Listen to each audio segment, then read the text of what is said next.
Bismillahirrahmanirrahim.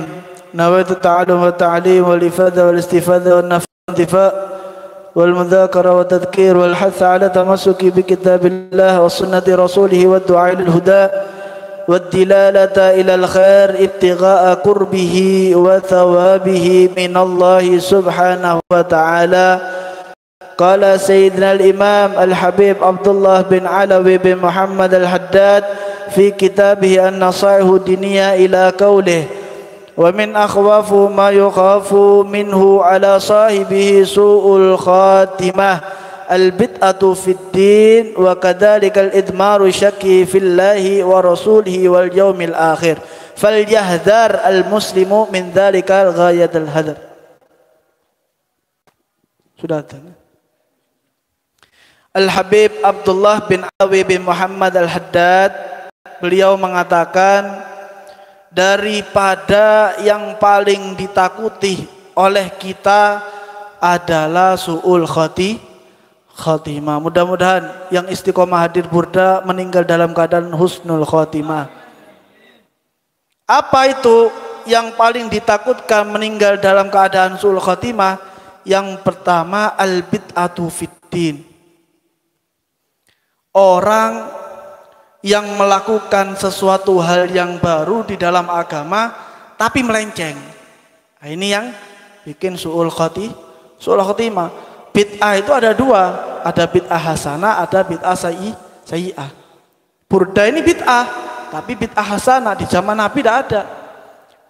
Baru di zaman para orang-orang soleh mereka melakukan daripada burda ini. Tapi ini adalah suatu bid'ah, sesuatu ajaran yang baru, tapi yang hasanah, yang baik, di mana di dalamnya memuji daripada baginda Rasul Shallallahu Alaihi Wasallam, di dalamnya bermunajat kepada Allah Subhanahu Wa Taala. Nah, ini sesuatu yang baik.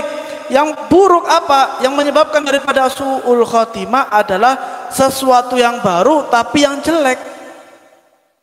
Baru jelek. Kayak misalkan apa? Rokok.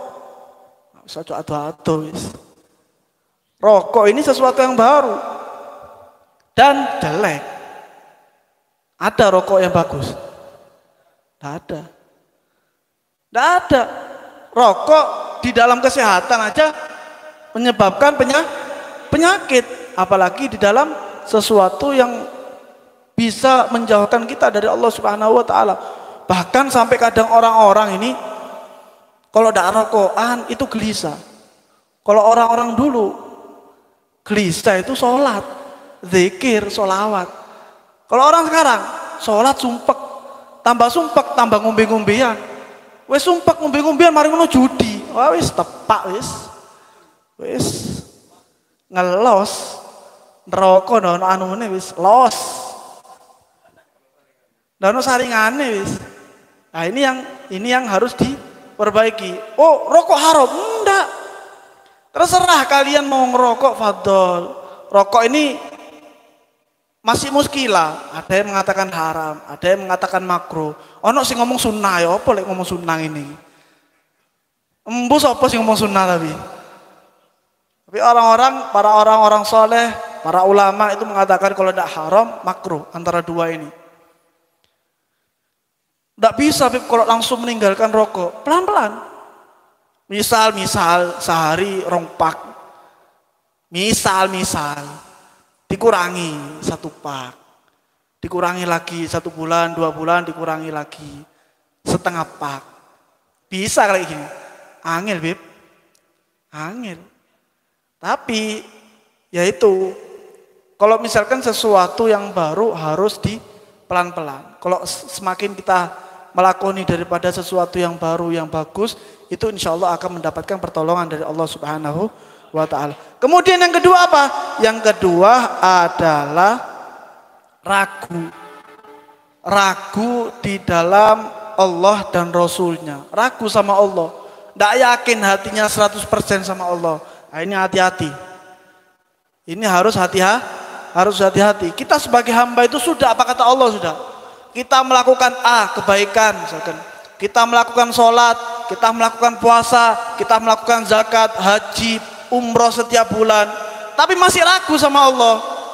masih ragu sama kehidupan yang Allah tentukan, ini hati-hati. Ini bisa jadi dosa besar.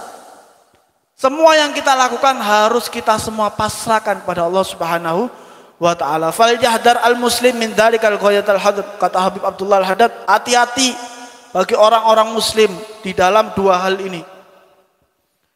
Ghayatul hadr, paling hati-hati sudah. Hati-hati banget sudah. Jangan meremehkan daripada dua hal ini. Wala asima min umurillah illa man rahimallah. Allahumma ya arhamar rahimin. Dan kata Al-Habib Abdullah Al-Haddad, dan tidak dijaga itu seseorang daripada perintah Allah kecuali orang-orang yang dirahmati oleh Allah Subhanahu wa taala. Kalau kita bisa menjaga keduanya ini, berarti kita termasuk daripada orang yang mendapatkan rahmatnya Allah Subhanahu wa taala. Ini harus kita lakoni. Ini harus kita telateni, diistiqomah dua hal ini. Yang pertama, tidak melakukan sesuatu yang baru tetapi yang jelek, tapi melakukan sesuatu yang bagus. Yang kedua, yakin kepada Allah Subhanahu wa ta'ala. Kemudian Habib Abdullah bin Alawi bin Muhammad Al-Haddad berdoa, nas'aluka binuri wajhikal karim. Mudah-mudahan, kata Habib Abdullah Al-Haddad, kita meminta kepada Allah Subhanahu wa ta'ala anta tawaffana muslimin. Allah Subhanahu wa ta'ala menetapkan kepada kita, menanamkan di dalam hati kita sebagai orang-orang muslim. Wa antul hikna bis salihin fil afiyah. Dan mudah-mudahan Allah Subhanahu wa taala mempertemukan kita dengan orang-orang soleh di dalam keadaan sehat wal afiat ya rabbal alamin. Kemudian beliau Al-Habib Abdullah Al-Haddad menukil daripada firman Allah Subhanahu wa taala, wa'tasimu bihablillahi jami'a wa la tafarraqu. Dalam Al-Quran, berpegang teguhlah kalian di dalam talinya Allah Subhanahu wa ta'ala jami'an, semuanya. Wala tafarraqu, dan jangan kalian ini saling berpecah belah. Sudah diperingatkan oleh Allah, ayo berpegang teguh sama talinya Allah Subhanahu wa ta'ala. Dengan semua yang ada dalam hati kita, semua kita pasrahkan sama Allah Subhanahu wa ta'ala. Wala tafarraqu, jangan kalian berpecah belah. Nah, kemudian beliau menjelaskan amru bi'tasima bidinillah wa huwa at-tamassak wal akhdhu bihi wal istiqamatu alaih. Artinya berpegang teguh adalah kita berpegang teguh dengan ajaran Allah Subhanahu wa taala dan istiqomah.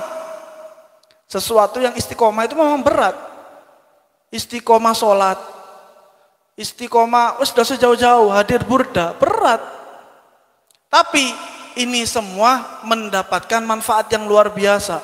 Kalau kita istiqomah, sholatnya tidak pernah bolong, puasanya tidak pernah bolong, zakatnya tidak pernah bolong, semuanya kita lakoni, maka keduanya ini akan mendapatkan daripada rahmatnya Allah Subhanahu wa ta'ala.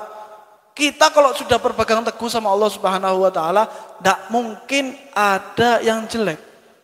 Kecuali kalau kita berpegang teguh sama dukun, beda lagi. Lain cerita. Kita pasrah sama dukun, ya kita dimanfaatkan. Tapi kalau kita pasrah sama Allah Subhanahu wa ta'ala, kita akan mendapatkan perlindungan daripada Allah Subhanahu wa ta'ala. Wal istima'u ala dzalika wa nahyu anit tafruqi.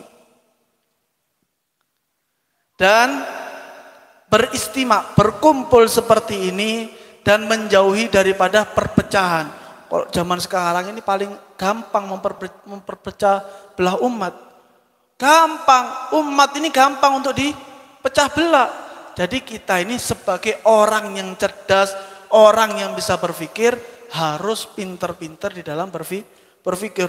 Oh nanti dapat hoak seperti ini, pecah belah. Oh nanti dipanas-panasi ambil koncone kon hari ini. Akhirnya apa? Berputus silaturahmi. Nah, ini kita sebagai umat muslim jangan sampai dipecah belah dengan zaman. Zaman biarkan jelek, tapi kita sebagai umat muslim di zaman ini tetap menjadi umat yang baik. Kemudian beliau Al-Habib Abdullah Al-Haddad mengatakan li'anna jama'ata rahmah wal furqatal azab. Kata beliau Al-Habib Abdullah Al-Haddad, karena sesungguhnya perkumpulan itu adalah rahmat. Kita berkumpul di sini ini apa? Memancing daripada rahmatnya Allah Subhanahu wa taala. Tapi kalau kita berpecah belah, ada yang ke sana, ada yang ke sana, berpecah belah sudah, tidak kompak, tidak semangat, tidak istiqomah jadi satu. Nah, ini akan menjadi azab bagi Allah Subhanahu wa taala, akan menjadi azab bagi kita. Artinya apa? Nanti mendapatkan bisikan daripada setan. Mendapatkan bisikan daripada orang-orang lain. Nah, ini menjadi pecah belah. Tapi kalau kita menjadi satu di sini, berkumpul di sini, tidak ada, sama-sama berkumpul bermunajat kepada Allah Subhanahu wa taala. Tidak ada yang menjadi setan, tidak ada yang menjadi bisikan daripada setan. Tapi kalau kita berpecah belah, kita gampang untuk dibisiki. Nah, ini yang menjadi masalah. Wa yadullah ma'al jamaah. Di sinilah Abdullah Al-Haddad menukil daripada hadis Nabi Shallallahu Alaihi Wasallam, sesungguhnya pertolongan Allah Subhanahu Wa Taala bersama orang-orang yang berkumpul. Bersama orang-orang yang berkumpul. Kalau orang-orang berpecah belah, ini tidak bakal mendapatkan pertolongan dari Allah Subhanahu Wa Taala. Berapa banyak negara-negara yang dihancurkan oleh Allah Subhanahu Wa Taala? Karena apa? Karena rakyatnya berpecah belah. Tapi insya Allah mudah-mudahan Indonesia akan selalu bersatu dan akan selalu mendapatkan pertolongan daripada Allah Subhanahu wa taala kalau Indonesia sama-sama berkumpul bersama-sama untuk meninggikan daripada agamanya Allah Subhanahu wa taala. Habib Abdullah Al-Haddad menukil daripada hadisnya Nabi sallallahu alaihi wasallam, yadullah ala jamaah. Kemudian diriwayatkan daripada Imam Tabrani, yadullah ma'al jamaah wa syaitan ma'aman faraqal jamaah. Ada hadisnya Nabi SAW, sesungguhnya pertolongan Allah Subhanahu wa taala bersama orang-orang yang berkumpul bermunajat kepada Allah Subhanahu wa taala, wa syaitan, dan syaitan bersama orang-orang yang memperpecah belah umat. Memperpecah belah umat. Makanya banyak orang-orang yang pecah gara-gara apa? Bisikan daripada temannya. Setan itu bukan hanya berbentuk jin, tapi dari manusia juga ada yang setan.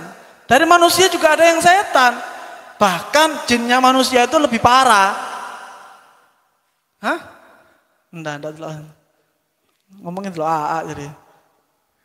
Dari manusia itu juga banyak yang dari setan. Bentuknya manusia, tapi sifatnya kayak setan. Paling banter. Banyak. Bahkan bisikan daripada manusia ini melebihi setan. Setan itu minder kalau manusia ini berbentuk jin, sifatnya berbentuk setan itu minder dia. Kok lebih ganas gini bisikan.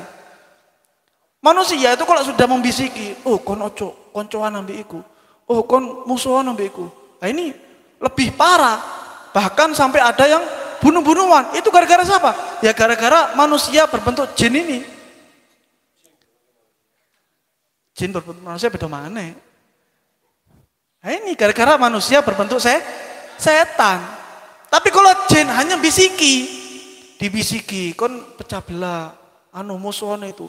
Tapi hati kita kadang-kadang menolak, hati kita kadang-kadang melawan. Tapi kalau manusia, ndak iso. Pemenek konco dewe, ndak enak sungkan, ndak enak ini. Akhirnya apa? Pecah belah. Akhirnya apa? Musuhan. Nah ini.